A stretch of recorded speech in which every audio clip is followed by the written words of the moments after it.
Hello friends जय जगन्नाथ मो channel को आपको स्वागत। तो फ्रेंड्स नड़िया कथा गुड़ी आपने चुली लगे कि झुणा धूप देवाई व्यवहार करते कि अन्य समय आपने फोपाड़ी था। तो फ्रेंड्स मुझे किसी नड़िया कथार टिप्स कहि जहाँ आपने व्यवहार करके विभिन्न प्रकार जिनस यूज करेंगे नड़िया कथा गुड़ी को। तो फ्रेंड्स आपण मैंने भिडियो को फास्ट और लास्ट टाइम देखूँ।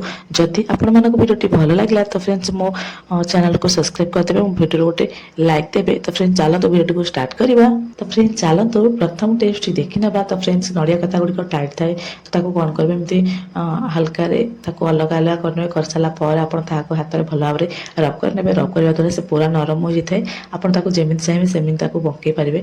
तो फ्रेंड्स सब नड़िया कथा गुड़िक एक रब कर सारापर देखो तो मुझे पूरा रब कर कौन करेंगे ना आपण पाखे जेकोसी भी कपड़ा थी पुणा कपड़ा भी नहीं पारे ने जब आप लेसटा बाहर पड़े ना तो कौन करेंगे हल्का भीतर पट्टी टी मोड़देवे और राउंड राउंड कर बुले ने देखिए फ्रेंड्स ये आराम से इजिली हो।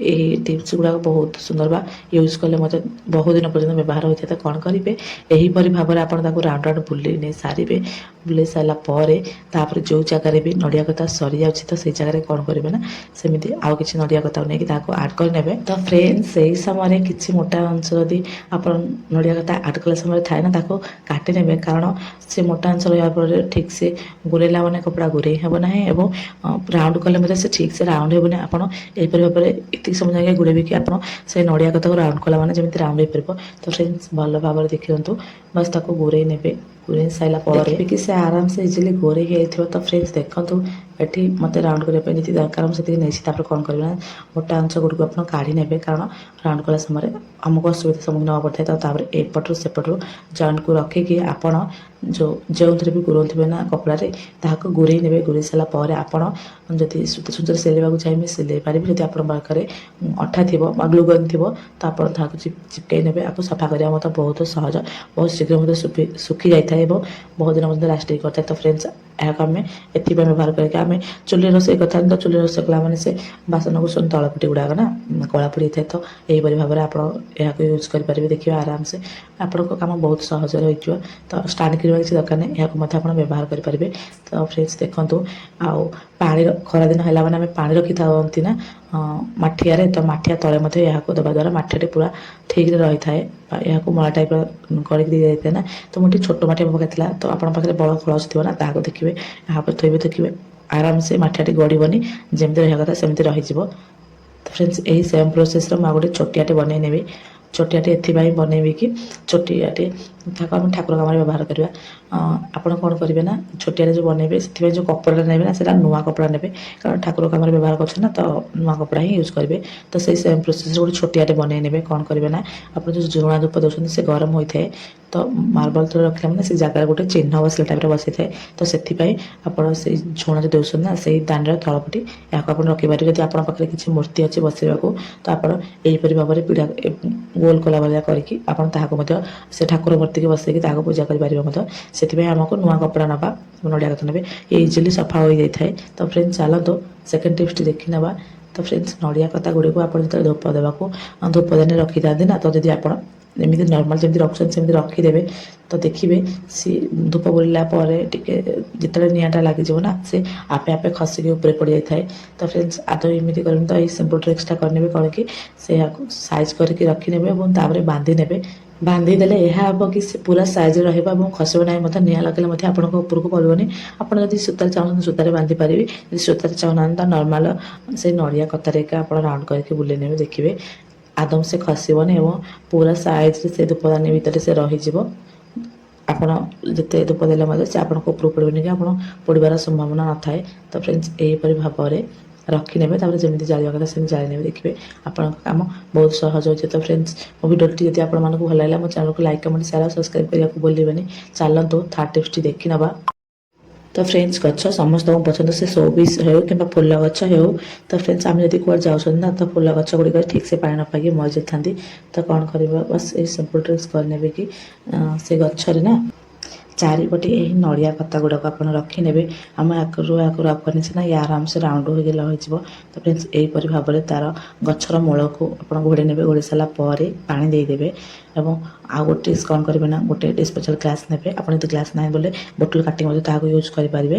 ତା ସହିତ କିଛି କଟନର କପଡ଼ା କାଟିକି ନେଇଯିବେ। ତ ଫ୍ରେଣ୍ଡସ୍ ଆପଣ କ'ଣ କରିବେ ପାଣିରେ ଓଦା କରିକି ତାହାକୁ ଘୋଡ଼େଇ ନେବେ। ଦେଖିବେ ଇଏ ଆସ୍ତେ ଆସ୍ତେ ସେଇ ଗ୍ଲାସ୍ ଭିତରେ ଥିବା ପାଣି ଗୁଡ଼ାକ ବାହାରକୁ ବୋହିବାକୁ ଲାଗିବ। ତ ଫ୍ରେଣ୍ଡସ୍ ମୁଁ ଆପଣମାନଙ୍କୁ କରିକି ଦେଖନ୍ତୁ କେମିତି ଆସ୍ତେ ଆସ୍ତେ ପାଣି ଗୁଡ଼ାକ ସେଥିରେ ଜମା ହେବାକୁ ଲାଗିଛି। ତ ଏହିପରି ଭାବରେ ଆପଣ ଏମିତି କଲେ ନା ଆସ୍ତେ ଆସ୍ତେ କରିକି ପାଣି ଗୁଡ଼ାକ ସେଇ ଗଛ ମୂଳକୁ ଯିବ ଏବଂ ଗଛ ମରିବନି ମଧ୍ୟ। ତ ଫ୍ରେଣ୍ଡସ୍ ଦେଖନ୍ତୁ ପାଣି ଗୁଡ଼ାକ ଆସ୍ତେ ଆସ୍ତେ କରିକି ସେଇ କପଡ଼ା ଦେଇକି ଅନ୍ୟ ଜାଗାକୁ ଆସୁଛି। ଏଇ ସେମ୍ ପ୍ରୋସେସ୍ରେ ଗଛକୁ ମଧ୍ୟ ଯିବ। ତ ଦେଖନ୍ତୁ ମୁଁ ଗୋଟେ ମିନିଟ୍ ରଖିନେଇଛି। ଗୋଟେ ମିନିଟ୍ ପରେ ଆପଣମାନଙ୍କୁ ଦେଖାଉଛି। ଦେଖନ୍ତୁ କେମିତି ପାଣି ଜମା ହୋଇଯାଇଛି।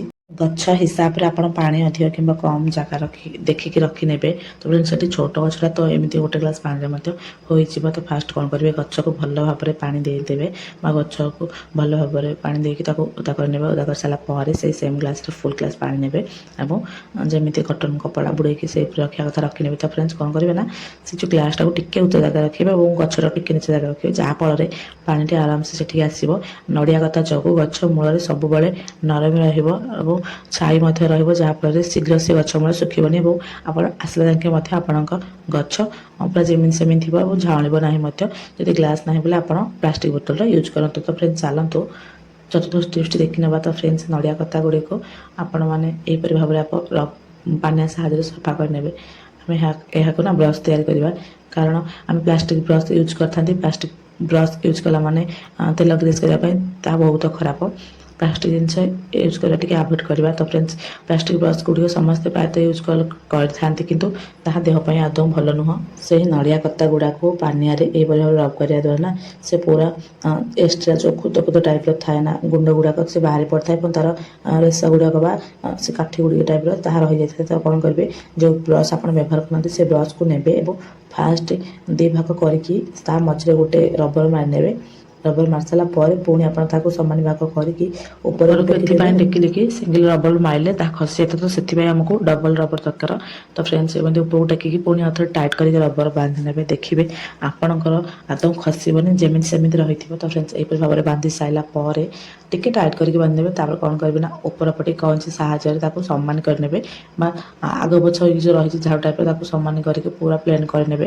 ତ ଫ୍ରେଣ୍ଡସ୍ ଅଏଲ୍ ଗ୍ରୀସ୍ କଲା ଟାଇମ୍ରେ ହେଉ କିମ୍ବା ଭଜାଭଜି କଲା ଟାଇମ୍ରେ ହେଉ ଆମେ ଅଏଲ୍କୁ ସିଲିକନ୍ର ଯେଉଁ ବ୍ରସ୍ ଆସୁନା ସେଥିରେ ଆମେ ବ୍ୟବହାର କରିଥାନ୍ତି। ତ ସେମିତି ବ୍ୟବହାର ନ କରିକି ଆପଣ ଏହିପରି ଭାବରେ ଗୋଟେ ଥର ବ୍ୟବହାର କରନ୍ତୁ। ଦେଖିବେ ଆପଣଙ୍କ କାମ ବହୁତ ହୋଇଥାଏ ଏବଂ କେମିକାଲ୍ ଫ୍ରି ମଧ୍ୟ ଇଏ ହୋଇଥାଏ। ବହୁତ ସହଜରେ ମଧ୍ୟ ଇଏ ଅଏଲ୍ ଗ୍ରୀସ୍ ହୋଇଯାଇଥାଏ। ଅଏଲ୍ ଗ୍ରୀସ୍ କରିବା ସହିତ ଆପଣଙ୍କ ଯଦି ଅନ୍ୟ କୌଣସି ଜାଗା ଗୁଡ଼ିକ ଆପଣ ଆଦୌ ସଫା କରିପାରନ୍ତି ନାହିଁ, ତାହାକୁ ମଧ୍ୟ ଏହି ବ୍ରସ୍ ସାହାଯ୍ୟରେ ପୁରା ଇଜିଲି ସଫା କରିନେବେ ଏବଂ ଯେଉଁ ଜାଗାକୁ ହାତ ଯାଉ ନାହିଁ ମଧ୍ୟ ଏହାକୁ ବ୍ୟବହାର କରିକି ଆପଣ ସଫା କରିନେବେ। ମୁଁ ଏଠି ଦେଖାଉଛି ଆପଣଙ୍କୁ ସ୍କ୍ରଲ୍ କଲା ବେଳେ ଝରକା ଆସୁଛି ନା କାଚ ଥାଏ, ତ ସେଇ ଭାଗରେ ଏହିପରି ଭାବରେ ସରୁ ସରୁ ଥାଏ। ତ ତାହାକୁ ଭିତରକୁ ସଫା କରିବା ପାଇଁ ହାତ ଆଦୌ ଯାଏ ନାହିଁ ଏବଂ ଯାହାଫଳରେ ସେ ଜାଗାରେ ମଇଳା ଗୁଡ଼ିକ ରହି ଅସନା ଦେଖାଯାଇଥାଏ। ତ ଫ୍ରେଣ୍ଡସ୍ ଆପଣମାନେ ଏହିପରି ଭାବରେ ଏହି ବ୍ରସ୍ରେ ଆପଣ ସଫା କରିପାରିବେ। ତ ଫ୍ରେଣ୍ଡସ୍ ଦେଖନ୍ତୁ ବାଲି ଗୁଡ଼ିକ କେମିତି ଆରାମସେ ସଫା ହୋଇଯାଇଛି। ଏ ଭିତରକୁ ମଧ୍ୟ ଛୋଟ ପିଲା ହୁଅନ୍ତୁ କିମ୍ବା ବଡ଼ ପିଲା ହୁଅନ୍ତୁ ଆଦୌ ହାତ ଚାହେଁ ତ ଏହି ପ୍ରୋସେସ୍ରେ ଆପଣ ଏହାକୁ ମଧ୍ୟ ସଫା କରିପାରିବେ। ଚାଲନ୍ତୁ ଫ୍ରେଣ୍ଡସ୍ ପଞ୍ଚମ ଟିପ୍ସଟି ଦେଖି ନେବା। ତ ଫ୍ରେଣ୍ଡସ୍ ଆପଣମାନେ ନଡ଼ିଆ କତା ବ୍ୟବହାର କରିସାରିଲା ପରେ ସେଥିରୁ ଦେଖିବେ କି ଛୋଟ ଛୋଟ ଦାନା ଟାଇପ୍ର ବାହାରିଥାଏ ବା ଏକକୁ ବୋଲି କୁହାଯାଏ। ଏହାକୁ ବ୍ୟବହାର କଲେ ମଧ୍ୟ ଆପଣଙ୍କ ଗଛ ହୃଷ୍ଟପୃଷ୍ଟ ହୋଇକି ବାହାରିବ, ବହୁତ ସୁନ୍ଦର ମଧ୍ୟ ଦେଖାଯିବ, ଫୁଲ ମଧ୍ୟ ବହୁତ ଫୁଟିବ। ତ କ'ଣ କରିବେ ଆପଣ ଚାହା କଲା ସମୟରେ ଯେଉଁ ଚା ପତି ଗୁଡ଼ାକୁ ଫୋପାଡ଼ି ଦିଅନ୍ତି ତାକୁ ଫୋପାଡ଼ିବେନି, ସେଇ ଚା ପତି ଗୁଡ଼ିକୁ ରଖିନେବେ ଏବଂ ଏଇ ନଡ଼ିଆର ଗୁଣ୍ଡ ଗୁଡ଼ିକୁ ଆପଣ ସେ ଚା ପତି ସହିତ ମିକ୍ସ କରିନେବେ। ମିକ୍ସ କରିସାରିଲା ପରେ ଆପଣ ଗଛରେ ଦେବେ। ତ ଫ୍ରେଣ୍ଡସ୍ ଯେତେବେଳେ ଗଛ ଲଗାଉଛନ୍ତି ନା ସେହି ସମୟରେ ମଧ୍ୟ ଦେଲେ ହେବ। ଇଏ ଚେର ଗୁଡ଼ିକୁ ପୁରା ତଳକୁ ଯିବାକୁ ସହାୟତା ହୋଇଥାଏ ଏବଂ ଗଛ ଗ୍ରୋଥ୍ କରିବାରେ ମଧ୍ୟ ସହାୟତା ହୋଇଥାଏ ଏବଂ ଗଛ ମଧ୍ୟ ଘନ ହୋଇକି ବହୁତ ଫୁଲ ଫୁଟିଥାଏ। ତ ଫ୍ରେଣ୍ଡସ୍ ଏହିପରି ଭାବରେ ଆପଣ ତାକୁ ଭଲ ଭାବରେ ମିକ୍ସ କରିନେବେ। ମିକ୍ସ କରିସାରିଲା ପରେ ଆପଣମାନେ ଯେକୌଣସି ବି ଗଛ ଲଗାନ୍ତୁ, ଫୁଲ ଗଛ ହେଉ କିମ୍ବା ଶୋ ପିସ୍ ହେଉ କିମ୍ବା ଫଳ ଗଛ ହେଉ, ସେଥିରେ ଆପଣ ଏହାକୁ ୟୁଜ୍ କରିନେବେ। ଦେଖିବେ ଆପଣଙ୍କ ମାଟି ଗୁଡ଼ାକ ଉର୍ବର ରହିବା ସହିତ ଗଛ ଗୁଡ଼ିକରେ ଭଲ ଗ୍ରୋଥ୍ ହେବ ମଧ୍ୟ। ଆପଣ ମୂଳରେ ଦେଇନେବେ। ଦେଖିବେ ଚା ଯେଉଁ ବନେଇଥିଲେ ନା ସେଇ ଯେଉଁ ରସ ଗୁଡ଼ିକ ଚା ପତିରେ ଥିଲା ନା ତାହା କିଛି ଦିନ ପରେ ଗଛରେ ମିଶିକି ଗଛଟା ପୁରା ଗ୍ରୋଥ୍ ହେବ, ସୁନ୍ଦର ମଧ୍ୟ ଦେଖାଯିବ। ଏହି ସେମ୍ ପ୍ରୋସେସ୍ରେ ଆପଣ ଏହାକୁ ରଖିନେବେ। ଏହି ନଡ଼ିଆ କତା ଗୁଡ଼ିକୁ ବ୍ୟବହାର କଲେ ଦେଖିବେ ଆପଣଙ୍କ ଗଛ ମୂଳ ଗୁଡ଼ିକ ଯେତେବେଳେ ଆପଣ ପାଣି ଦେବେ ନା ତ 2 ଦିନ ଯାକେ ନଦେଲେ ମଧ୍ୟ ଚଳିବ, କାହିଁକିନା ଇଏ ଗଛ ମୂଳକୁ ମଏଶ୍ଚର ରଖିଥାଏ ଏବଂ ପାଣିକି ମଧ୍ୟ ଶୀଘ୍ର ଶୁଖାଇ ନଥାଏ। ତ ଫ୍ରେଣ୍ଡସ୍ ଗଛ ଗୁଡ଼ିକ ମଧ୍ୟ ହେଲ୍ଦି ହୋଇଥାନ୍ତି ଏବଂ ଗ୍ରୋଥ ମଧ୍ୟ ବହୁତ ହୋଇଥାଏ। ତ ଆପଣ ନଡ଼ିଆ କତାକୁ ଆଦୌ ଫୋପାଡ଼ନ୍ତୁ ନାହିଁ ବା ଏହି ପ୍ରୋସେସରେ ଆପଣ ଏହାକୁ ୟୁଜ୍ କରନ୍ତୁ। Thank you watching for my video.